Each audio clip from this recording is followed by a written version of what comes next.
Bonjour tout le monde. Hello, everybody, and welcome to the first Sleep Salon of 2023, which is part of our research creation project, The Sociability of Sleep, co-directed by myself, Alanna Thain. I'm a professor of English in the Department of English at McGill University, and Alexandra Kaminska, who's in communications at Université de Montréal. I'm really happy to be here with you today. The session, as you'll see, will be recorded. Please feel free to leave your camera off. And when we post it on the website, we'll make sure that it has captions as well. And I think we could also turn the captioning on for now. I'm going to begin with a land acknowledgement that the Sociability of Sleep project is physically located in Tsai Ming-liang, also known as Montreal, and is situated on the traditional and unceded territory of the Kanien'kehá:ka.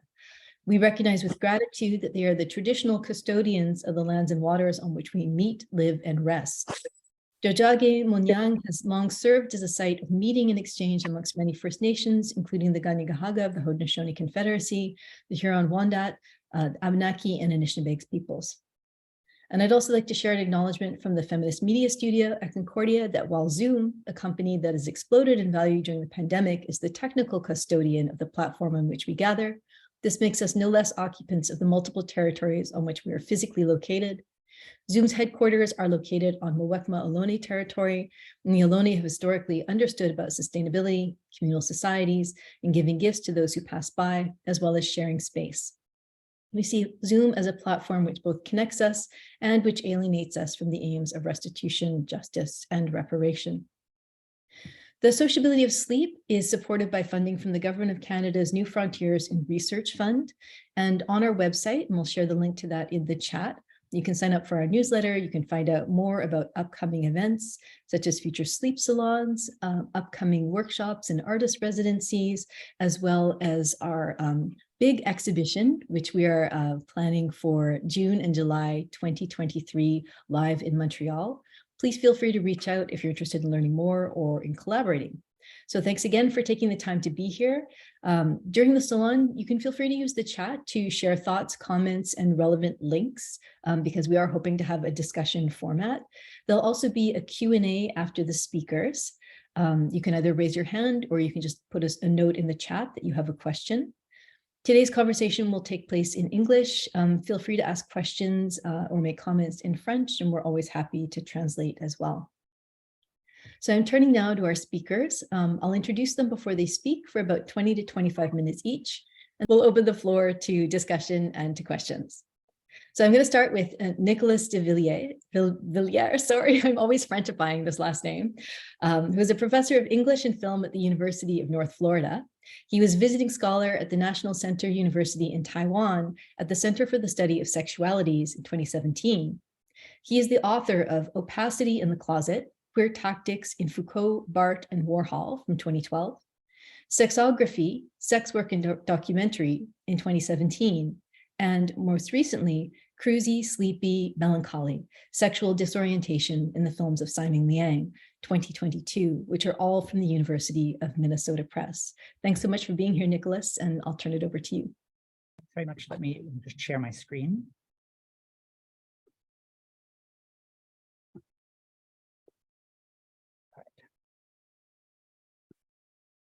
So I'm very grateful to Professors Alanna Thain and Alexandra Kaminska and Dolleen Tisawii'ashii and Charlene Auray for this invitation and for engaging with my work. Thank you to the audience for tuning in. I've been told that I have a calming voice, so if you feel yourself getting sleepy, that's totally appropriate.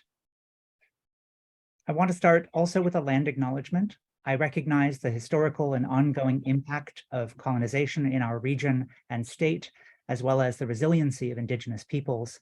I'm gratefully acknowledge that the University of North Florida is on the unceded ancestral homelands of Mocama-speaking Timucua, and I recognize that other Indigenous peoples also built homelands here, including the Yamasee and the Wahala. For thousands of years, Indigenous peoples made this region into a vibrant center of diplomacy and religious practice. I pay respect to these nations and to their descendants for the land in which I live and work. So I want to start with an epigraph from Jonathan Flatley from Allegories of Boredom in his book, Like Andy Warhol. We experience the particular aesthetic effects of Warhol's sleep in relation to John Giorno's sleeping body. We relax into a daydreamy boredom in relation to the image of relaxation as such. The film thematizes the experience it solicits, preparing the space for us to consider sleep as such. What feelings might we have about sleep? We're certainly aware that we're not sleeping. We watch someone sleeping after all, or to watch someone sleeping after all, one must be awake.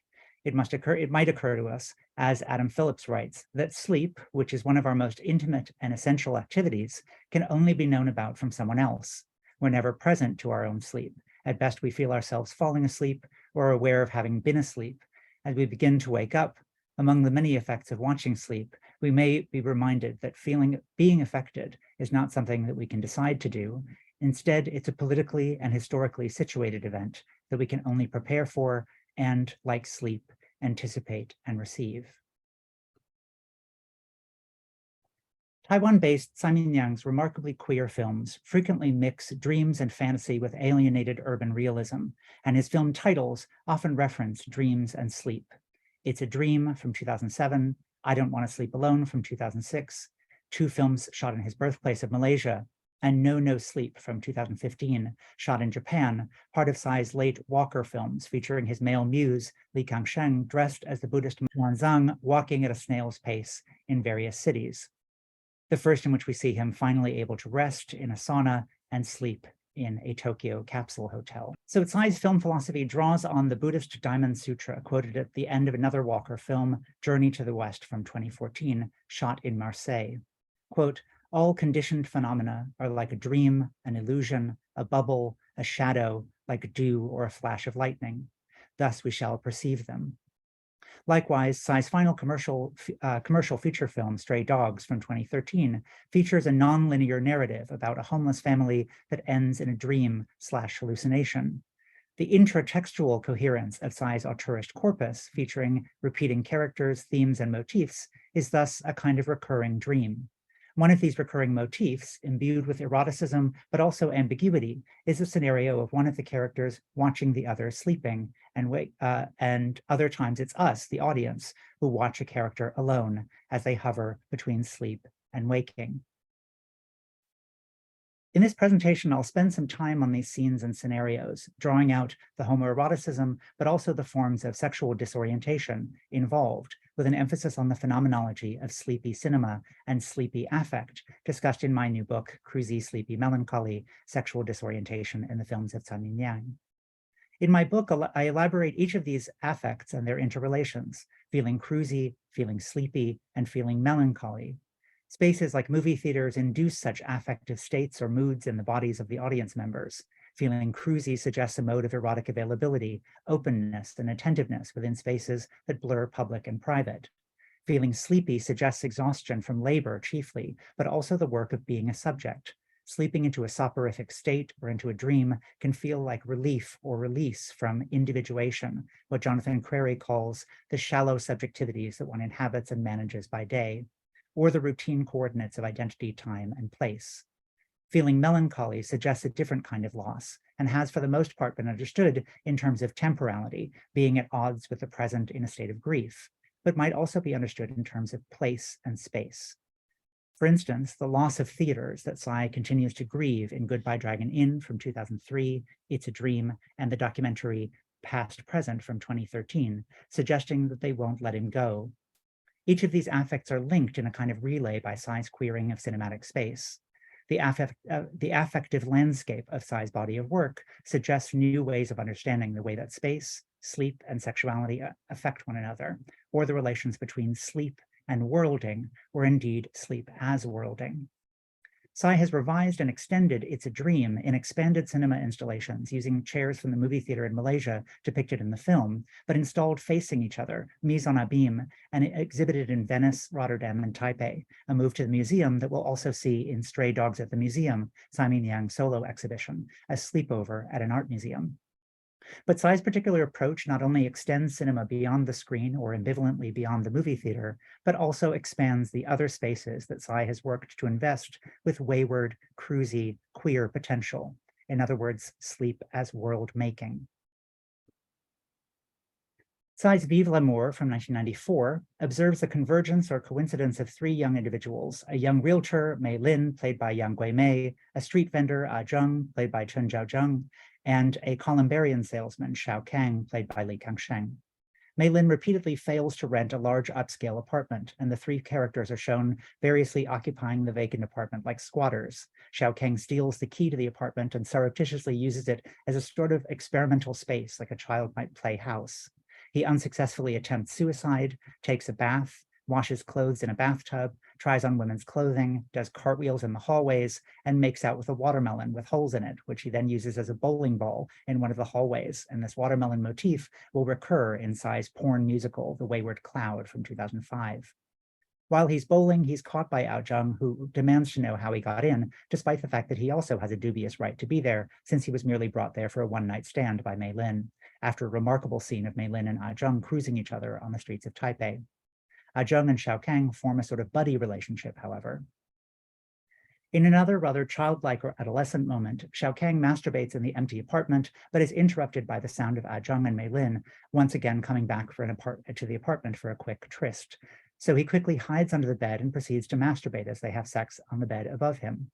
Once Mei Lin leaves and Zheng falls asleep, Xiao Kang silently joins Zheng in bed and watches him sleep with a look of intense and melancholy longing, finally giving him a rather timid kiss on the lips.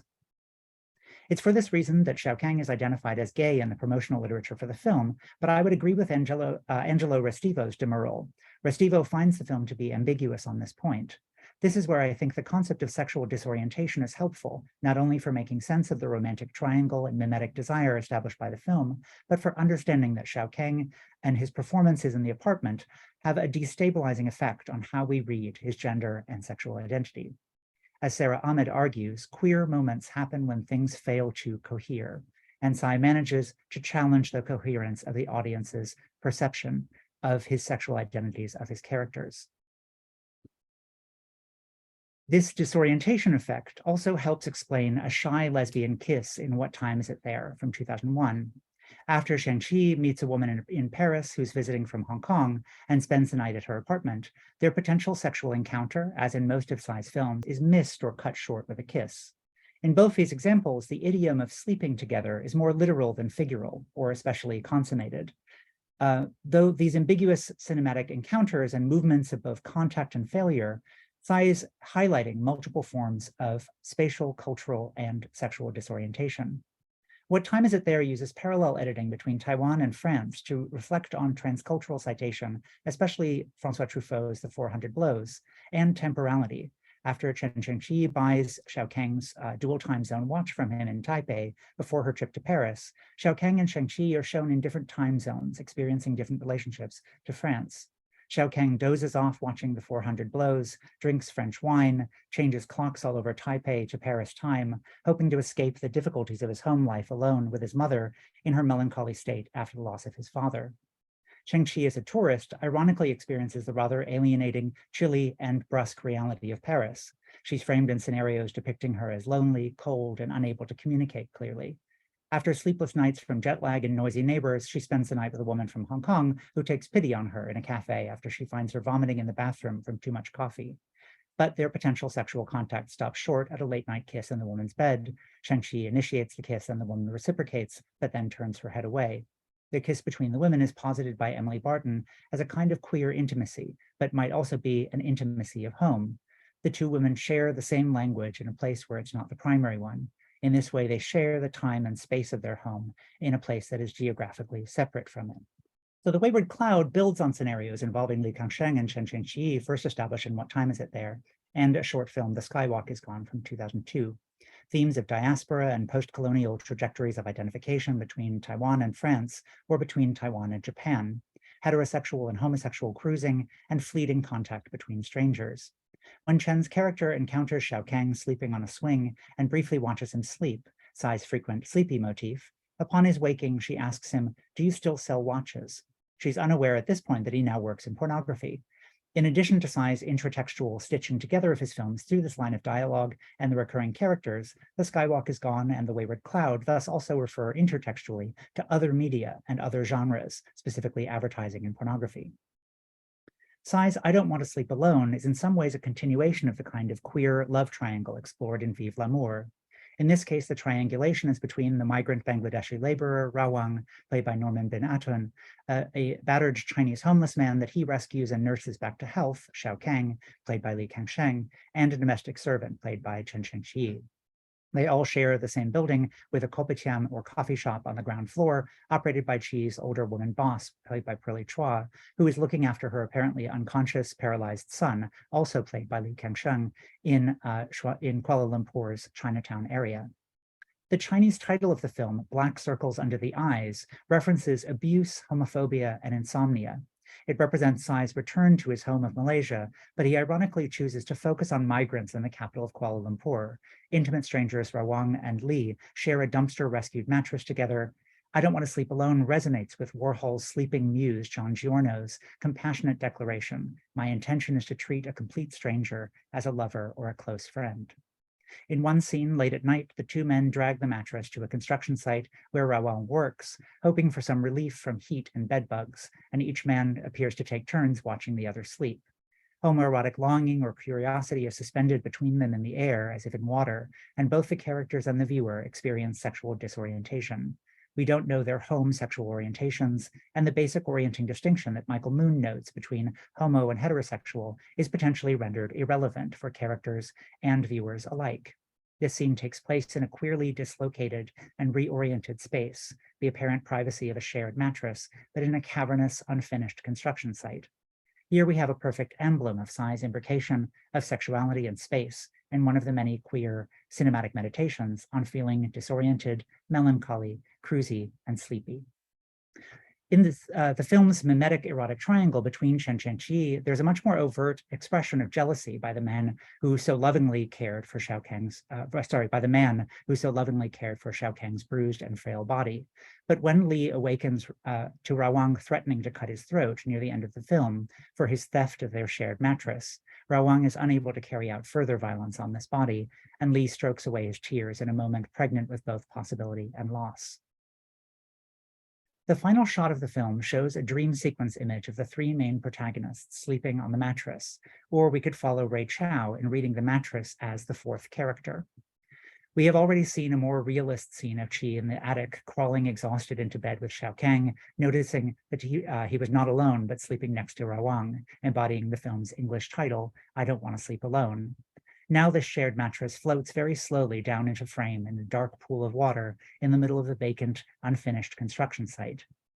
The way these slumbering bodies share the mattress might imply queerness in the form of bisexuality or polyamory, but it also emblematizes a more diffuse form of eroticism associated with being sleepy and dreamy, which Barthes associates with the collective bodily experience of the urban cinema in his essay, Leaving the Movie Theater. Quote, "Not only is the dark the very substance of reverie, it's also the color of a diffused eroticism. By its human condensation, its absence of worldliness, by the relaxation of postures, how many members of the cinema audience slide down into their seats as if into a bed. The movie house is a site of availability, even more than cruising, the inoccupation of bodies, which best defines modern eroticism, not that of advertising or striptease, but that of the big city," end quote. In this remarkable passage, Barthes seems to suggest that seeing these characters sleeping together or going to bed together might return these idioms from the figural to the literal in a way that doesn't diminish, but actually defines modern eroticism, precisely the kind of relaxation of postures and inoccupation of bodies that makes them sites of erotic availability to each other and to the spectator. But we can't forget that the characters that we see here are also emphatically bodies exhausted from labor. This does, however, point to one of the other comforts of cinema. Tsai's allegedly final feature film, Stray Dogs, from 2013, depicts the survival tactics of a homeless family in Taichung. A distressed father, played by Li Kangsheng, earns only enough to feed his young son and daughter by holding up signs by the highway as a human billboard for new luxury real estate, into which he sneaks for a long nap. Tsai's scenarios of urban survival recall Michel de Certeau's opposition between the tactics of the marginalized and the strategies of those with economic power and property. As Agatha Lysiak underscores, quote, "Tsai's characters find pockets of opportunity in the otherwise hostile city. They develop elaborate structures and devices to deal with the insufficient infrastructure," end quote. The real estate theme and sleeping scene in Stray Dogs hark back to Tsai's early film Vive l'Amour. But in Stray Dogs, Lee's embodied performance emphasizes endurance of the elements, holding up the sign against the force of wind and rain, singing to himself, and the need to seek shelter.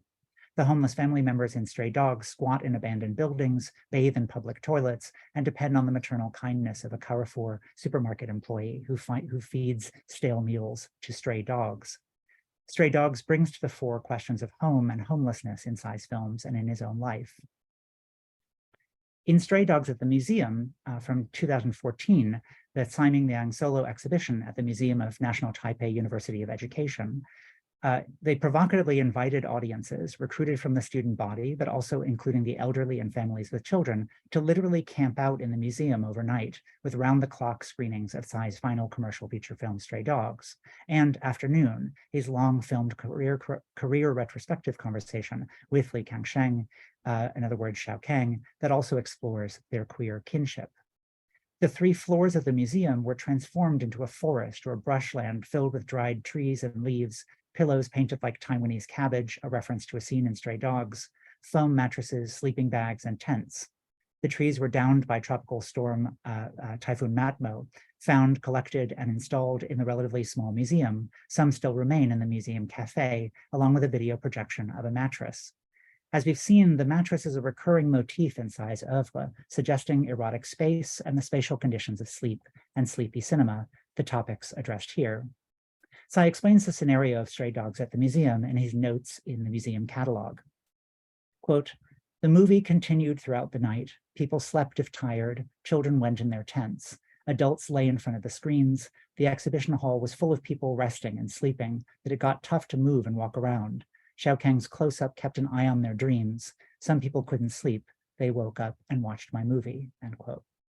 So we can picture the films watching over the watching or sleeping spectators or audience, as viewing and listening are both at work, plus an added tactile dimension, and perhaps entering their dreams. This is an idea also explored by Tsai's contemporary Southeast Asian interlocutor, Pichapong Wirasekul, in his expanded cinema installation or sleepover called Sleep Cinema Hotel at the International Film Festival in Rotterdam in 2018. And just as an aside, Beth Tsai has also explored this link between Tsai and Apichatpong in these kind of sleep-in cinema installations in a presentation, Transnational Spectator Transmedia Exhibition, introducing sleep-in cinema where films become dreams, that she presented at the Society for Cinema Media Studies in 2019. And then a fruitful conversation with shared references to Tsai and Apichatpong also emerged between 2 panels at the 2021 Society for Cinema and Media Studies conference. So there were 2 panels, Night Moves, Collective Intimacies of Sleep Media, that was chaired by Alanna Thain, with presentations on Tsai by Lakshmi Padmanabhan, and the panel that I co-chaired with Beth Tsai called Sleepy Cinema, Affect, Audience, and Embodiment, also featuring presentations by Jean Ma and Elena Gorfinkel. So I'm really thrilled to kind of follow up that conversation with this presentation today. So we can ask, how does these installations expand cinema? Tsai's poetic phrasing suggests a remarkable fusion of audiences and spaces. Numerous audiences lay together in the dry forest at the museum. And that's just a documentary that you can watch. That's a recording of the people sleeping in the museum. So the scenario created by Tsai suggests the museum becoming a park, a ramble, and a squat. The installation thus poses provocative questions about Tsai and his audience's sense of home and homelessness in Taipei. What different kind of jarring mise en abîme is created with a museum audience in sleeping bags, watching a homeless family find shelter in an abandoned building? In some sense, Tsai continues to rent out spaces in which to stage a sense of disorientation or temporary loss of orientation. We can only wonder, was the museum temporarily a cruising ground as well? In Barth's essay, Leaving the Movie Theater, he confesses that he likes to leave a movie theater, describing his bodily and affective state. Quote, "He's sleepy, that's what he's thinking. His body has become something soppative, soft, limp, and he feels a little disjointed, even irresponsible." In Roland Barthes' Cinema, Philip Watts notes that the way that Barth's essay suggests the power of the cinema resides not in its capacity to hypnotize us or render us passive, but rather its ability to transform the sensory experience of the world around us, to alter the way the body and desire encounter spaces, objects, and people. Inspired by Barthes and Watts' implicit challenge to ideology criticism and apparatus theory, I'm interested in the affective and bodily states of the sleepy audience member during and after the screening, as well as the films and expanded cinema installations that might be described as inducing or evoking sleepy states, which includes dreaming. Does quote-unquote slow cinema, marked by long takes where nothing happens, automatically provoke sleeping in the movie theater? Or instead, do special effects-driven action films induce sleep or zoning out? At least for me, it's the latter case. Might the term sleepy represent a productive third term to the binary division between being awake and being asleep, including the ideological implications of either vigilance or passivity? Can the notion of sleepy cinema bring embodiment back to discussions of spectatorship and the cinema as an alternative public sphere? The spectator of Tsai's films might feel sleepy or dreamy, but is also remarkably alert to minute details of daily life, which links his filmic practice to Andy Warhol's. Warhol and Tsai are queer filmmakers worth comparing, I suggest, so here I'll connect Warhol's Sleep from 1963 to Tsai's No No Sleep from 2015. No No Sleep is one of Tsai's post-retirement films and the 7th installation in the Walker series of international site-specific, exhibition platform-specific collaborations with his muse Li Kangsheng.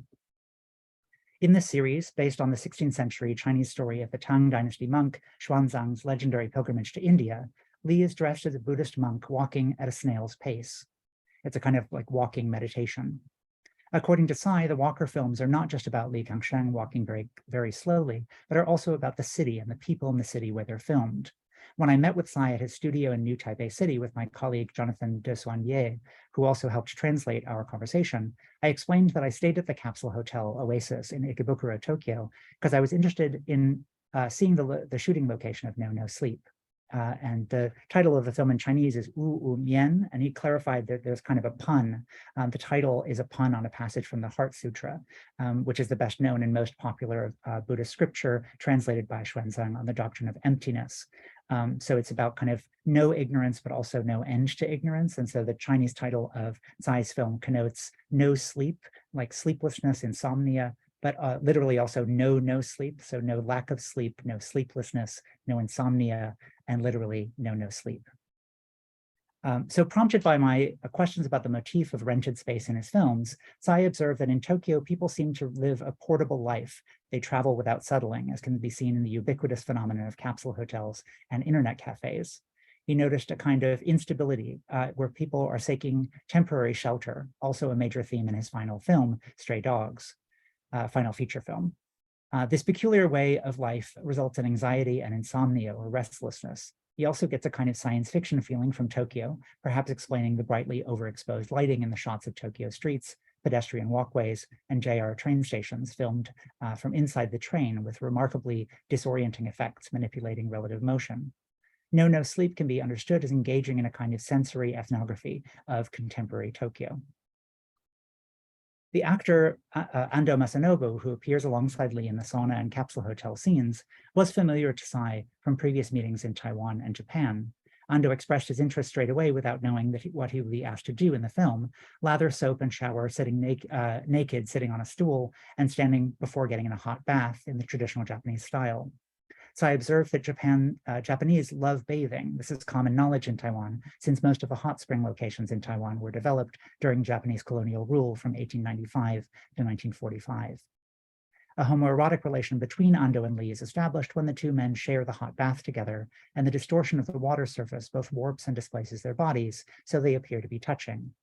This homoeroticism was noted by YouTube commentators asking, is this a gay film? They say that gay porn is weird, but I didn't know it was this weird.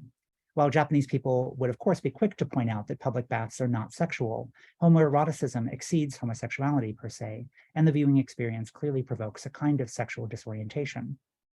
Tsai employs his leitmotif of water to create a homoerotic aesthetics of suspension, akin to Barry Jenkins' Moonlight, that implies both floating and tension, in order to suggest the ambiguity of both homoeroticism and water's symbolic meaning. We can observe this indeterminacy in a shot of Li in the sauna, with sweat streaming slowly down his ruddy cheeks in a way that is indistinguishable from tears flowing from the eyes as he hovers halfway between sleeping and waking. No No Sleep ends with the two men sleeping in apparently adjacent capsules, their proximity an effect created by the editing technique of cutting between each capsule. In this montage, we perceive, paradoxically, an even more complexly disorienting homoerotic relation than seeing two men naked in a bath together, despite their spatial separation. The montage prompts the viewer to create the homoerotic meaning. But we also notice that Ando is tossing and turning, unable to sleep, illuminated by the glow of a small television in a capsule that I learned is playing pixelated heterosexual pornography. For this reason, I would describe No No Sleep as a sleepy film rather than a film about sleep per se. And like Proust's narrator, feeling sleepy has profoundly disorienting and reorienting effects on the body, on our experience of time, and on our understanding and perception of this rented space.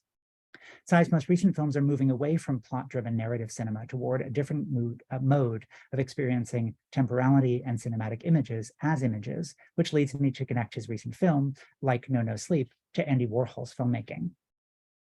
Andy Warhol's Sleep consists of shots of the poet John Giorno, Warhol's lover at the time, sleeping nude. The completed film was not actually a linear, continuous recording of Giorno's sleeping body, but a collage of looped footage lasting 5 hours and 21 minutes. Like Warhol's slow, durational cinematic collage of shots of Giorno sleeping naked, Tsai's shots of Ando's almost naked body, looking angelic with his long curly hair, lying in various positions with a towel draped across his waist, but not completely covering his genitalia, and Lee's supine blanket-covered slumber are patient, eroticized in their temporal duration itself, like the lover watching someone sleep. As we've seen, this erotic observation of sleep has been a recurring motif in Tsai's films, especially between the women sharing a bed in What Time Is It There, and between men sharing a mattress in Vive l'Amour and I Don't Want to Sleep Alone. So I want to conclude with Tsai's latest queer Teddy Award-winning post-retirement digital film, Days, from 2020. It's set in Taiwan, Hong Kong, and Thailand, and features Li Kangsheng and his intimate encounter with a Laotian migrant male sex worker, Masur, in Bangkok, played by Anong Hung Hang-si. Their massage session with a happy ending is filmed in a hotel room in Bangkok, followed by a shared meal in a nearby restaurant. Days portrays queer sex work as a form of care work, since the film returns to treatments for Lee's actual neck pain, first incorporated into the plot of Tsai's The River from 1997. The middle-aged and middle-class Lee's days are spent walking, stretching, sitting, and sleeping. He seems calm and rested at the end of the film, but after the film's pattern of cross-cutting montage, the final long-take close-up of Lee's face on the pillow as he slowly wakes up feels like he's perhaps thinking of Anong. Yet, in all of Tsai's films, as in all of Tsai's films, this remains speculation about what a sleeping or half-awake character is thinking or dreaming of. Lee is represented as both sedentary and property-owning and globally mobile, shown with his luggage in hotel rooms, able to seek treatments for his neck pain in Hong Kong and Bangkok, whereas Anong is both stuck and mobile at the street level within Bangkok, shown waiting for buses on divided highways and the bus stop bench at the end. Anong's days seem to blur together in the routine of work, preparing and cooking food, and sleep, as the actor has explained about the close resemblance of his role to his real life. The film thus invites a comparison of Lee to Anong in terms of class, mobility, and forms of rest and sleep in relation to capitalism, colonialism, and geopolitics, which I hope we can discuss more during the response and Q&A. Thanks very much. And this is when I typed in sleep as worlding to PowerPoint, what the AI generated design came up with, which is sleeping cats. So I joked that with a colleague that I would maybe just show a video of a sleeping kitten, and that would be good too. So let me stop sharing. Thank you. Thank you so much, Nicholas. I mean, I'd be down for a short video of a sleeping kitten right about now. Thanks so much for bringing us back into the very generous and really curious world of your reading of Tsai's films. You're not making it any easier to resist booking a ticket for Paris to see the exhibition, like right now after this talk. I know, yeah, I wish I could be there too. Yeah, well, yeah, let's see. Anyway, I'm going to continue and carry on, and I'd like to introduce our next speaker. It's a real pleasure to have with us. Dolleen Tisawii'ashii Manning is an assistant professor and Queen's National Scholar in Anishinaabe language, knowledge, and culture in the departments of philosophy and cultural studies at Queen's University. She's an interdisciplinary artist, a scholar, and member of Kettle and Stony Point First Nations. Her research interests include Anishinaabe ontology, critical theory, art phenomenology, indigenous imaging practices, epistemological sovereignty, and the debilitating impact of settler colonial logics. And we're really thrilled to have her here with us today. Dolleen, over to you. Oh my gosh, thanks for having me. And I'm giving some excerpts today from my article on the murmuration of birds, an Anishinaabe ontology of Nido-worlding.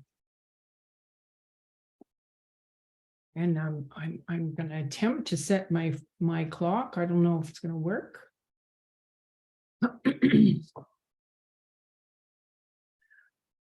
Well, I have to say that was a real fantastic recovery there, Nicholas, from that rude interruption. So I'm gonna jump right in, and I'm just taking excerpts and stringing them together. So in this article, I'm talking about Nido-worlding, and we'll find out what that is in a moment. I term Nido-worlding, which takes up as its starting place the presumption of a life world, Husserl's Liebowitz, populated by human and other than human persons and entities, bodies, or rather potencies. Ojibwe author Basil Johnson asserts that while Manitous, or also spelled Manidog, are associated with spirits, the Anishinaabe also hold them in high esteem as quotidian, as the sense of essence, transcendence, mystical, muse, patron, and divine. I bring Nido into a philosophical context in order to query this intra-relational stimulus.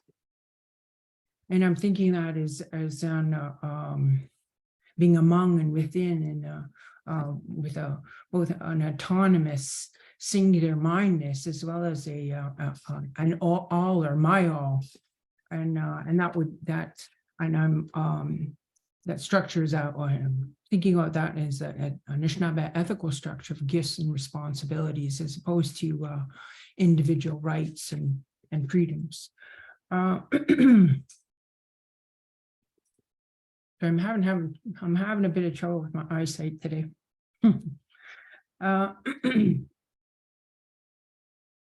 Merleau-Ponty describes the conjoining of human corporeality with the world as a field that we are taken up into as the interface of an exposed wound.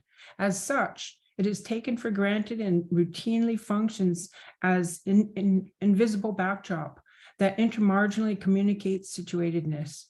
Much in the same way, I contend that Anishinaabe philosophies include a gathering up and a being there together, with the exception that they also break open onto an interminable and co-responsive permeation. These non-human-centered traditional or pre-Columbian Anishinaabe ontologies are in theory devoid of hierarchy. They strive for interrelational accord and amid brutal contemporary forces that compose our complex lived indigenous realities. The result is a philosophy that resists co-option and concedes to the hegemony of being. I define this murmuration, that is this concurrent gathering of fluctuating and divergent inflections, as Nido-worlding. My use of the term worlding brings Heidegger's conception of being in the world together with Merleau-Ponty's being in the world with Heidegger as a capital being in the world, referring to a design, and Merleau-Ponty's non-capitalized being in the world as a pre-reflective or intracorporeal world adhesion, which I think about through Nido ontology.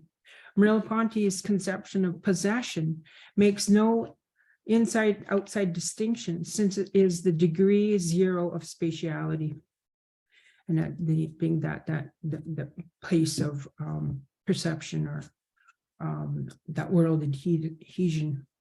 It is the immediacy of being concrusted with the world as two sides of the same coin, as such a kind of worlding. To this, I add the ontological presumption of a nido immanence, to contend that consciousness and by association agency arises as an encrusted exchange between animacy, inanimacy, and immateriality.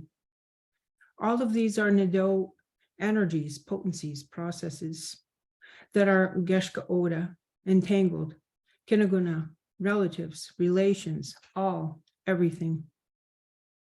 Taken together, each interpenetrates and fluctuates in cascading patterns akin to the murmuration of starlings, situated thus as a cohesion of particularized differences and a correspondent whole of communal indifferentiation.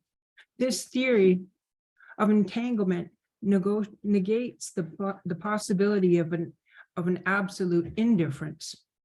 I propose that a kind of autonomy does infiltrate this reality, not as a bounded locus of knowledge, but as an externally conceived and torn co-responsiveness. Merleau-Ponty's thesis on somatic consciousness accounts for the sedimentation of practices and perception. His approach has significant bearing on my own theory of consciousness as it pertains to Ojibwe ontologies and interconnective indigenous modes of being. While his latter work is situated firmly in a pre-personal world, it continues to be inflected by his earlier conclusions on culture and the social.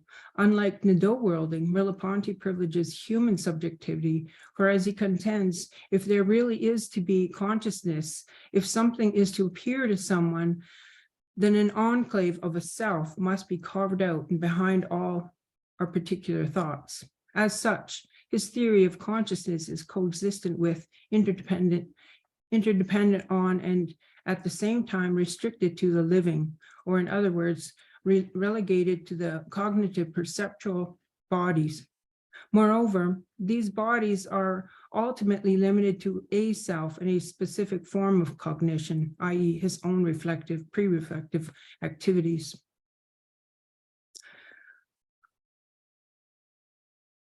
By identifying consciousness as external to bounded human subjects, and at the same time as internal in terms of immanence, radiating from within as well as from without, I carry Merleau-Ponty into the a-human nido structure that he seems to strive for, but cannot reach.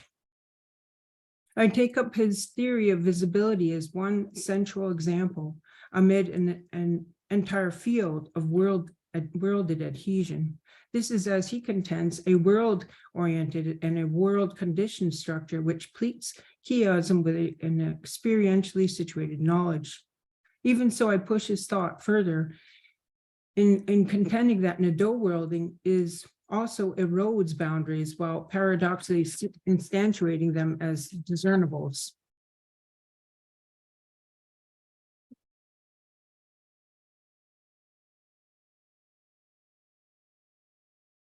Nido world, what is it? What is it? As with Merleau-Ponty, I do not conceive of nido as a massive organism whose parts comprise a unified body. Nor do I grapple here with the more than the other than human as a distinct soul or spirit. Rather, nido worlding consciousnessing, and some of the, I actually use this term, nido worlding, neuroconsciousnessing, dreaming, in a interlocking way, has an autonomous structure which it imparts in the interspersion of the my, all indwelling. As such, it just occurs to me, I jumped over that as that precursor where defining that all my structure. I'll get to that later in the paper. As such, nido does indeed merge in the piercing through that fleetingly eradicates my self-holding.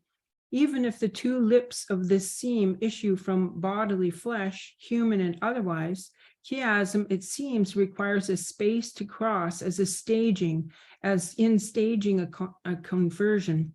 In what follows, I retain Merleau-Ponty's inherence in things while redeploying his ontology of the flesh. However, I expand the definition of consciousness beyond human animal sentience by locating it in the world, a living agential co-responsiveness to the field itself, where the eye first opens. My trajectory introduces another dimension of experience, or perhaps a different kind of sensibility, not as an entwined or reversible ofness, but instead a withness. Ojibwe Anishinaabe 7 directions teachings include north, south, east, west, up, down, and center. They offer a midpoint from which to stake ethical claims. They also present another means for approaching Nido ontology, in as much as these intimations, these directional intimations, are encrusted in countless accessible contemporary Anishinaabe pedagogical models. This shifting cipher does not track geographical or coordinates, nor even the globe's contour. Rather, it evokes a three-dimensional swelling of a continuous and discontinuous bursting forth. And when I'm talking about the continuous, discontinuous is the autonomous, or a continuous being a one body of existence, and as opposed to a discontinuous, autonomous, or even the mortal embodiment. This bursting forth that does more than overlap and communicate through the segregated channel, as Merleau-Ponty contends. Undoubtedly, I just thought.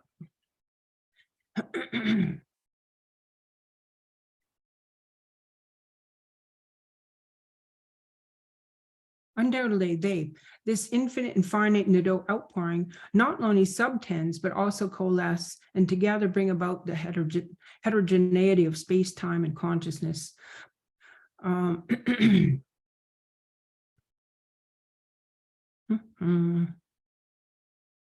But this leap is too great and too far and too sudden. Nonetheless, how else can I approach except from the thickness of my worlded structure, where minuscule universes, so to speak, radiate and converge? From this framework, I provisionally consider each Nido dimension to harbor a center that intersects and flows to the other. I return here again and again to tease out these complex Nido streams, beginning from the center of the self. This is not an anthropocentric retort, rather it is the median of the surrender, when I am torn, given over, rendered inoperative and discontinuous.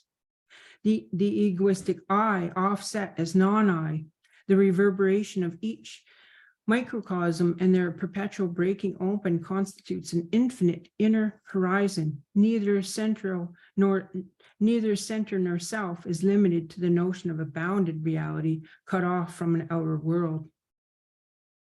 For Merleau-Ponty, an interstice or a seam guarantees a holding and withholding that allows bodies to remain separate amid a co-constituted interchange.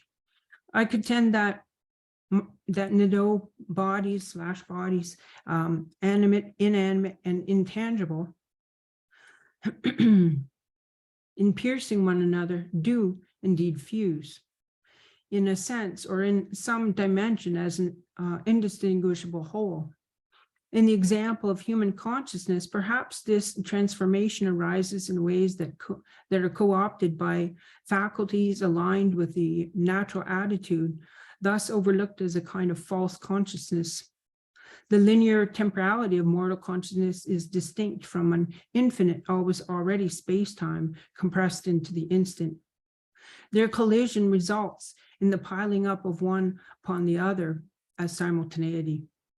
Yet material bodies or objective reality remains discrete, but are never as discrete as the natural attitude suggests.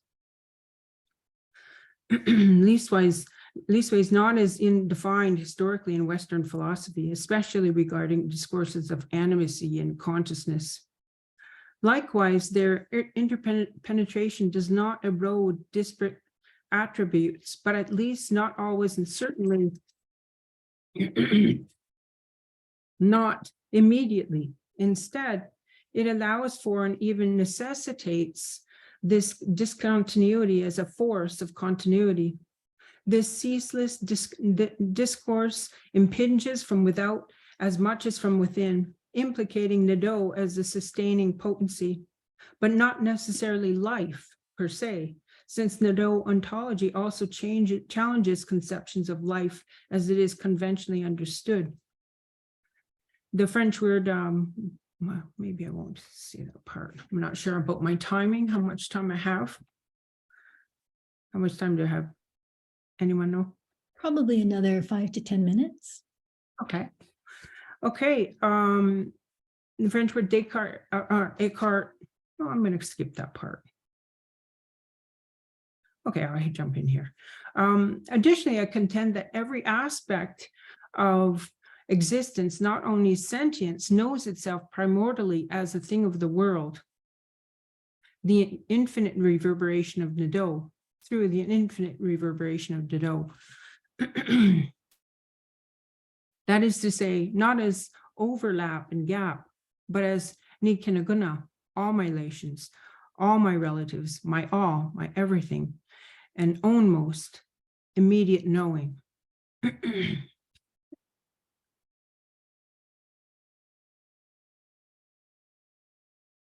And with regard to a murmuration of starlings, which could be hundreds of thousands,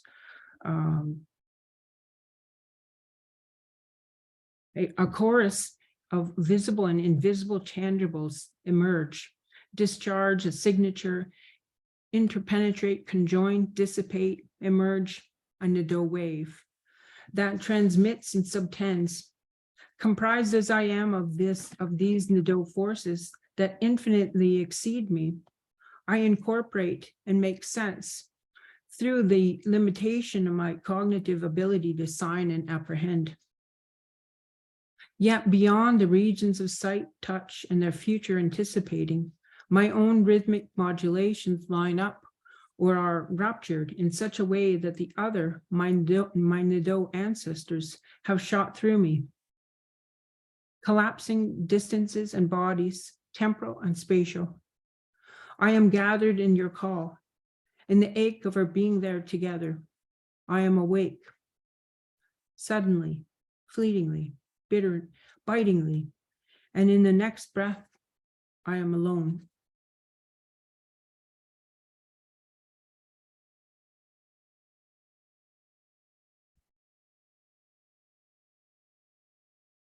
In his example of one hand touching the other, that being Merleau-Ponty, the two sensations of being touched and touching in return to not collapse into one undifferentiated experience. Rather, consciousness, as he understands it, can only attend to either one or the other, but is never able to apprehend both distinct senses simultaneously.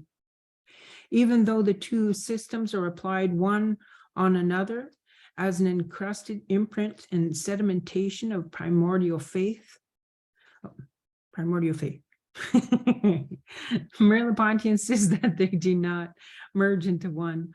Alternately, I propose that, albeit fleeting and fitful, in that very interstice within the rhythm of those spatial distances, human consciousness does indeed break into a unified body of Nado correspondence, not as an arrested state, but rather as a glancing blow that penetrates, passes through, and deflects, which I articulate as Nado worlding's mode of address.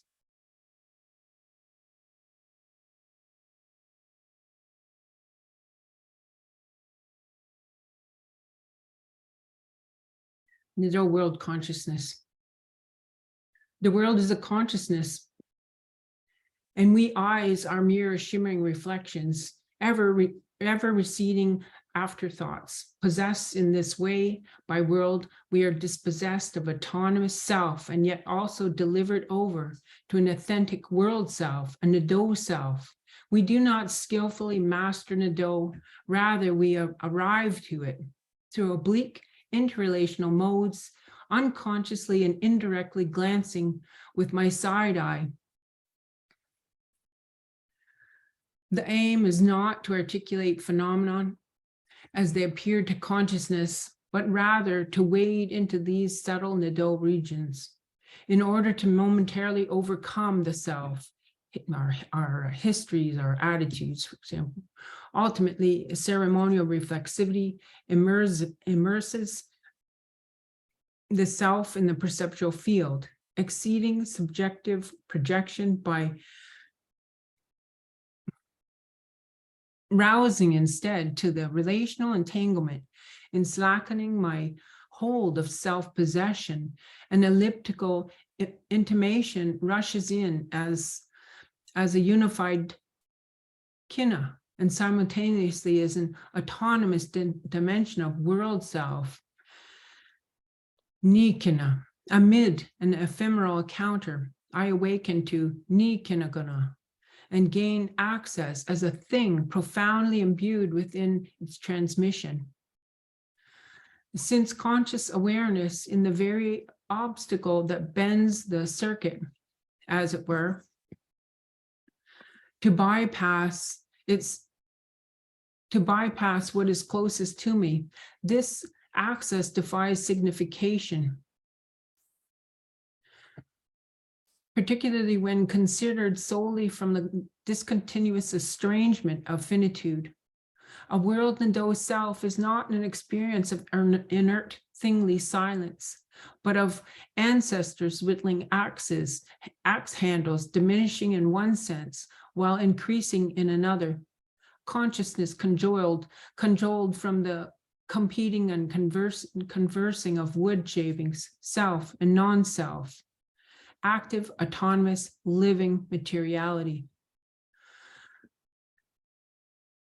By apparent chance, fleetingly and haphazardly, I stumble into the clarity of Nado consciousness, of which my sense of selfhood is momentarily overridden by a resolute ownmost.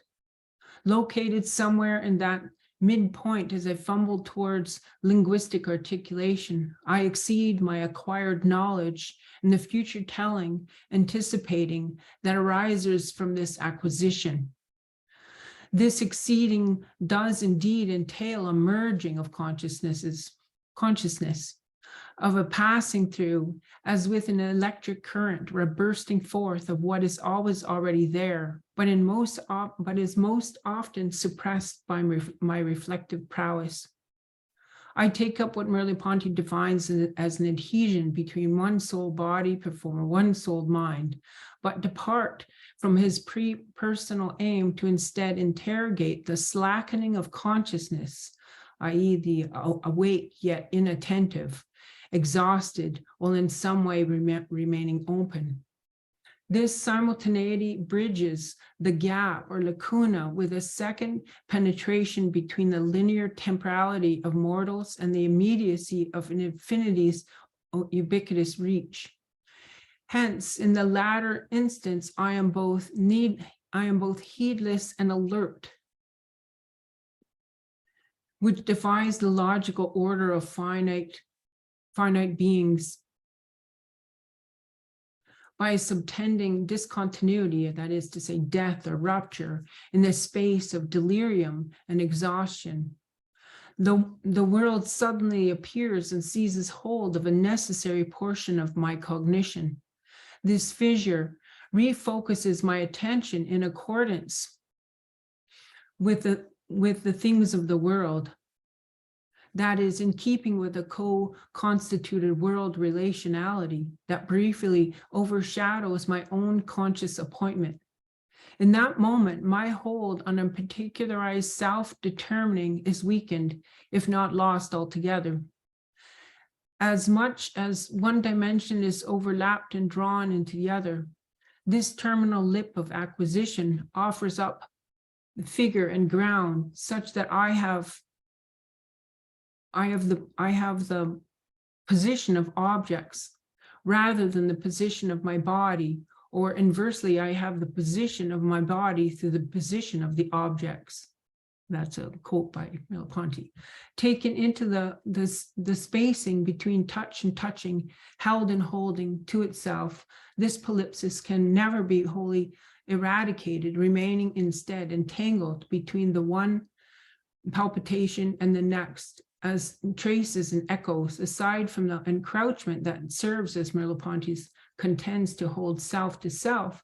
This seam is inhabited by another dimension that tears through the structure of withholding, as if defenseless conceding, fleetingly and obliquely glimpsing in a bewildering upsurge.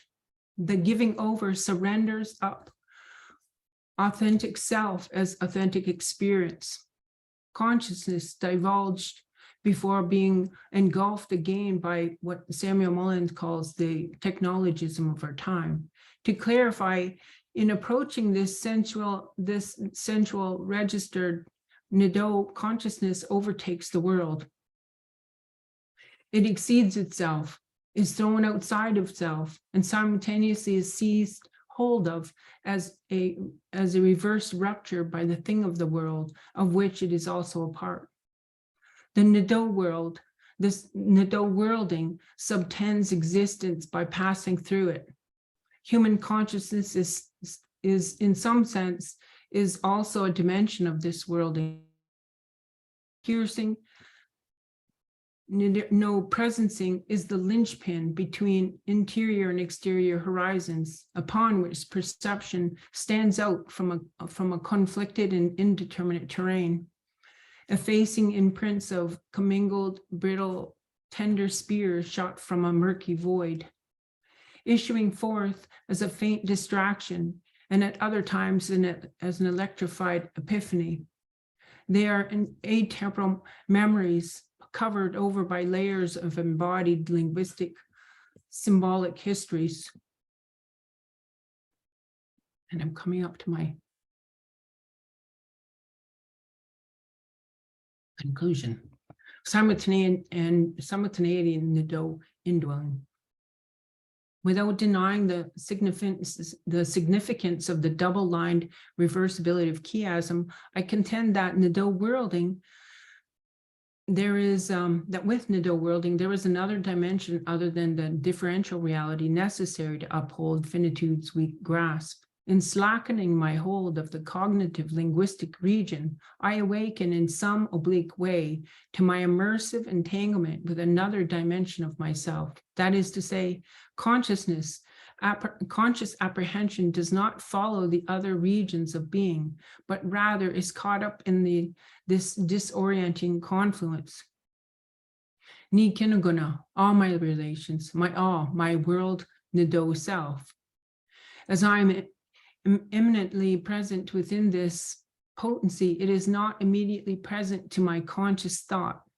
Yet I have access to the other through the collision of time-space as simultaneity. How else do we account for being struck by alarm for no apparent reason in response to a loved one's misfortune, registered instantly halfway around the world, or waking from a deep sleep to an empathic summoning from someone at a distance, unconsciously piercing the veil between us via the heat of a crisis? Entangled, exploding microcosms, each aspect retaining a sense of an isness, an autonomous mindness, collapse time and space into this silent call. We converge as simultaneity. My human consciousness is roused to this always already unending body to which I am infused. The breach opened by the call provides tenuous access to a larger sense of self as Nadeau indwelling. Amid the partiality veiled and tremulous experience, we pre-reflectively communicate with a Nadeau world self as Ni Kinuguna, all my relatives, all my relations, my all, my everything. One's own most Nadeau self likewise stands out as a flickering glint against the backdrop of the other. Miigwech. Thank you, Dolleen, and thank you, Nicholas. I'm looking forward to the question period. And I'm struck by how both of your talks in different ways, for me, and I think for the questions that we've been pursuing in the sociability of sleep, give us different ways into thinking some of the questions of what sleep does to our epistemologies. So I really thank you for that. And I'd like to open the floor to questions. If anyone wants to jump in right away, please just raise your hand or put your name in the chat. And if not, maybe I might just get us a little bit started. I was struck by a kind of emphasis in both your talks on undoing some of the binaries that I think we often associate with sleep, particularly in your talk, Nicholas, and with epistemological questions of consciousness. And for me, the one that really stood out in your talk, Dolleen, was possession and dispossession.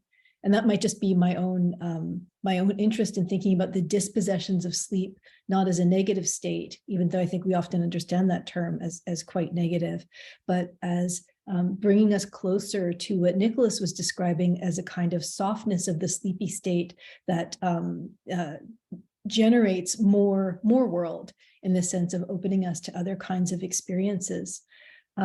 Maybe I'll start with a question for Nicholas. I have a particular interest in the question of expanded cinema, and I'm wondering if you could say just a little bit more about the particular nature of these expanded cinema installations, whether they're animating something that is already for you like intimately present in cinema, or whether they're doing something different specifically because of the affiliation of sleep and expanded cinema.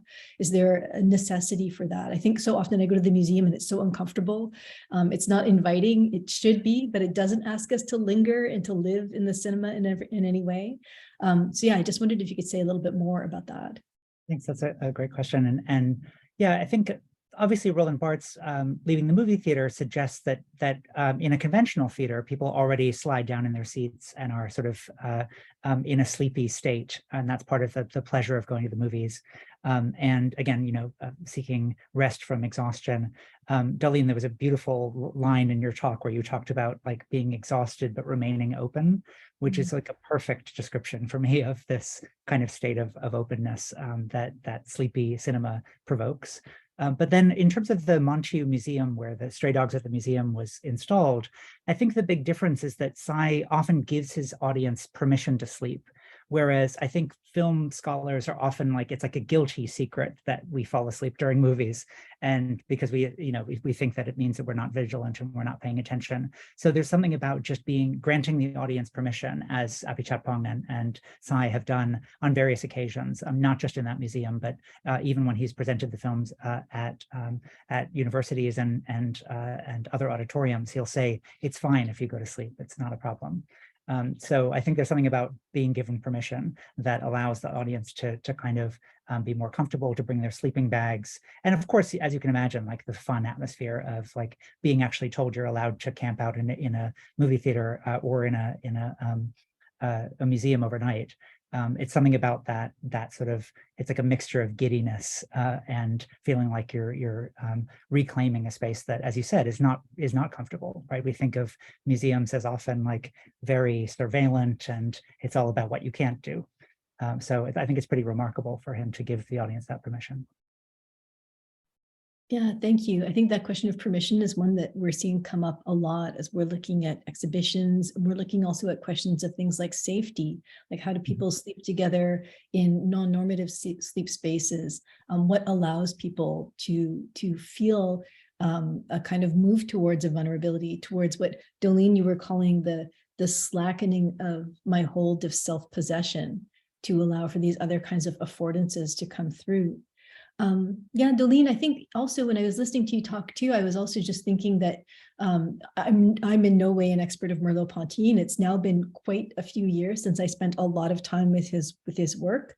But I remember when I was spending a lot of time with his work at one point in my life, I was always struck by how sleep was such a problem for Merleau-Ponty. I felt like I kept bumping up these little descriptions where there was a fear attached to sleep.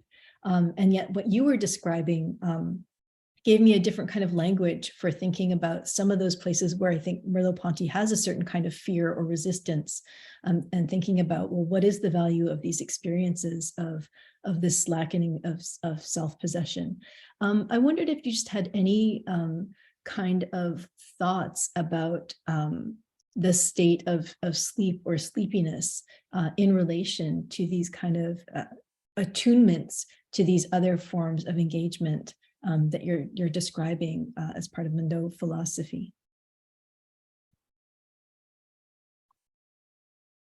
Well, actually, when I began this research, I actually was writing on dreams, visions, and hallucinations in relation to Anishinaabe knowledges, we'll say, and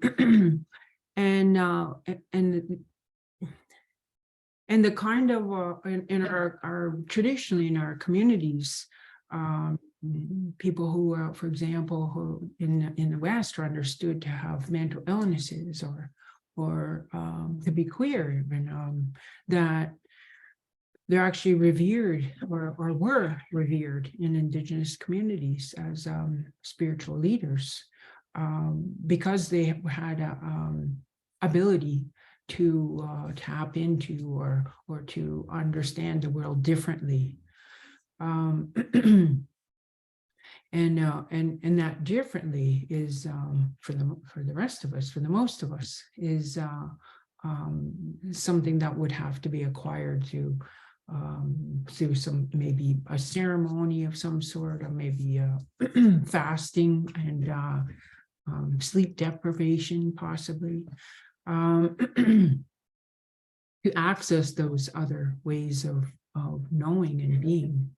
And so one of the things in writing this piece, I felt as though I needed first a bridge to have that conversation, because most people wouldn't know what I was talking about if they first didn't understand Nado, and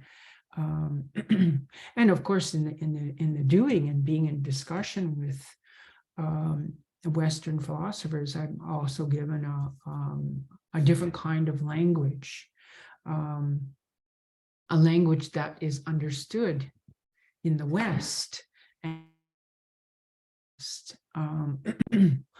in part too to decolonize the language that I'm forced to speak in, which is a colonial language, which is English. To be thinking about to not just use the language, but to be thinking about how what it really says, what it really does, how it functions. And one of the things was we often use that term spirit or spiritual, and which is Nado is often translated as spirit. So, so I went, to my mother, who was a first language speaker, Anishinaabe speaker, and when I was a small child, and asked her what that was, and I wanted to know what that language is like. Why do they say spirits? Why is what does this mean? How is that different? And so she said, well, like she'd say, well, that's I want to know what's an Anishinaabe word. She says, well, it's Nado. Well, I said, well, is that it can't be the same. It just can't be a one-to-one spirit Nado. And so she says, well, it isn't actually. And she says it's more like energy, or it's like potency, potential, energy, that, and it's it all together, simultaneously. And that, combined with the fact that in Anishinaabe, there's somewhere between 70 and 90% of our language is actually made from a constructed of verbs, so that you can see that the entire world, all of existence, is alive and dynamic. think might be going off topic now. No, I think it's a really interesting contextualization, and something that I again thought shared with Nicholas's talk. Nicholas, you were describing a world where queerness doesn't belong to individual bodies or actions, but it's a quality of the world. And I think we've been thinking a lot recently through some workshops and stuff about what if we had a demand of a world that could accommodate 24-hour sleep. Not necessarily as a continuous thing, but that at any given moment, sleep could be a condition of our existence. And what would have to change in the normative, straight, colonial, white kind of way that the world is currently so imposingly structured to accommodate these other kinds of softer bodies and softer perspectives. So I really appreciate that. I just see that there's a great quote in the chat from Eugene, Yes. from the Burnout Society that people. Thank you for reminding me to read this book. It's been on my list for a while. And yeah, it's a beautiful, beautiful quote from the Burnout Society. Yeah. And Eugene also wants to know, Dolleen, is it possible to read the piece you shared with us today somewhere? There's a link that you could share. You could send it to us and we'll circulate it to the participants. Oh, for sure. I will. I'll send it to. I'll send you a copy, Alanna, and you can send it on. Sure. Do other people have questions before I ask more questions? I also just wanted to mention, Nicholas mentioned the work of Jean Ma, who's actually going to be at our next Sleep Salon in March, which I'm also very excited about, and sneaking in a bunch of cinema people. That's where I really, really admire the book. Yeah, it's fantastic. Other questions? To maybe respond to your question, Alanna, about what Sure. The possibility of 24/7 sleep. I'm just happy to hear you rephrase, like, since that's the title of Jonathan Crary's book, which is about how capitalism wants us always on and always, ideally a worker who is on 24/7, that idea of what would have to change in the world for us to be allowed to sleep at any time. And obviously that's also very culturally specific. So like, the way that Tsai talked about his impression of Tokyo is that people are kind of always seeking temporary shelter, like capsule hotels or internet cafes, as like just a quick place to rest between work or trains, etc. So he sort of wanted to make a film about sleep that highlighted also insomnia within a really like hyper sped up city, and that's part of the kind of the impetus of the Walker films, is to show a character walking very, very slowly to kind of encourage people to slow down. But I was thinking, at least I've seen there's some sort of reflection on Japanese people's ability to sleep on trains or in places and feel comfortable, to feel like they're not going to be robbed or endangered in some way. So I think it is just very culturally specific, where you can have a culture in which it feels safe to sleep among strangers. And I think queer culture has also fostered that kind of sense of stranger like intimacy and safety within particular places. Like I like that this idea of kind of safe spaces. We often think of only the kind of institutional idea of safe space, but to think of queer spaces also as places where you feel comfortable around strangers, but and intimate among strangers, I think is really important. Yeah, I love that. We've been talking a lot about queer sleep in the sleep seminar that I'm running right now, and trying to think about, again, what are the demands of queer sleepers? And it brings me back to another thing that Dolleen was talking about, which is the distinction between or undoing that binary between activity and passivity, as well as a hierarchical binary, and thinking a little bit, revalorizing in some ways states that we might call passive, but understanding them as fundamentally relational, rather than just the kind of actions of an individual body. And it seems that that's, again, like one of the demands or the affordances of sleep as a kind of motor for a speculative thought, and as a kind of a practice as well. And Dolleen, your comment, your mom's comment about potential, I think is like to think of sleep as potential rather than as my potential is spent and therefore I have to sleep. That's nice. I'm sorry, Alanna, was that a question or a comment? I go more of a comment than a question, but actually it is a question because, I mean, again, I think it's something that, like, as a scholar, I'm always looking for tools to reimagine and to not just revalorize or kind of flip that binary of active and passive, but to think more richly about states that are often considered to be passive. I'm very interested, for instance, in bad sleepers who are kind of like recalcitrant sleepers who don't want to fall asleep just yet, but who aren't trying to kind of, recuperate that time for, legitimate activity. And instead thinking about things like daydreaming and the kind of, again, soft spaces of thought that occur when we are in an insomniac kind of state, or going to the museum but not looking at the art and instead closing your eyes and lying on the floor.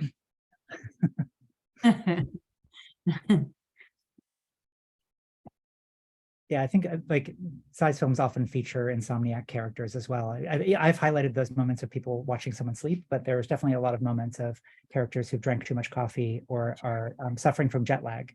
And I think jet lag is like a big theme in his films, in part because he's also like a world traveler. And so I think his characters reflect that sort of sense of being in the wrong time zone. Mm-hmm. Yeah, I think I mentioned, in case people don't know, there is a big retrospective of Tsai's work right now at the Georges Pompidou Center in Paris. And I don't know how much longer it's on for. I missed it by like a few days, but I'm sure if you're in town that you'll want to follow up on that. Eugene, you had a question? Oh, hi, yes, yeah. Actually, I'm to Nicola, but it could be for anyone. I think all of you, because like when you broke down the title of the film, No Sleep, right? And then I realized I wasn't aware of it, but realized that because the characters, it breaks down as like so no, and then the last character actually could also signify light, or brightness. It's like relation to like, so the state of the lack of light is somehow always connected to ignorance, and the the presence of light is always like the enlightenment, always connected to like the knowing or the like intelligence, all these things. And then I was like thinking about all these like cinema and moving image. Now they all come to us through light in a way. So we receive them as light, and we like we stay in that space of light to be together with these like cinema and moving images. And I was just like wondering if you had anything to say about this light, darkness, cinema, and like these bodies. No, I one of the things I like about the Leaving the Cinema essay by Bart is the way that he talks about eroticizing the darkness and not the light, but he does talk about the ability to fetishize the cone of light, which of course is very different when you're talking about an illuminated screen. And so it's interesting to kind of think about the way that digital projectors worked in the museum installation of the stray dogs at the museum, of like how much is too much light for someone to also be able to fall asleep. And yeah, I like that suggestion to think about light and darkness. And as you said, so much of Buddhism is like translated as enlightenment, and the metaphor of being enlightened, having light shone on something. But I do like the way that he sort of adds a pun of like no end to sleep is also one way of interpreting that title. Thanks. I think we're pretty much running up against the end of our session. I think if there are no more questions, I would like to ask you just to join me in thanking our two speakers for today. Really appreciated it, and I'm really excited to kind of sit with these ideas for the next little while. I really recommend Nicholas's book as well, recently out on Tsai's cinema. And I'll just invite you to join us next month for a sleep salon on sleeping in public, I think it's called, with Jean Ma, who's just written a great book on sleeping at the cinema, and Kara Chalou, who is working on hostile architecture, particularly in relation to unhoused people, and with the wonderful Will Straw moderating. We have a few other things coming up. All the information is on our website. Eugene Lee is here in Montreal. If you're local and you're interested in participating in some workshops with Eugene around falling, just send us a message and we will hook you up with the information. Otherwise, thanks everybody and have a great day. Thank you, Dolleen. Thank you, Nicholas.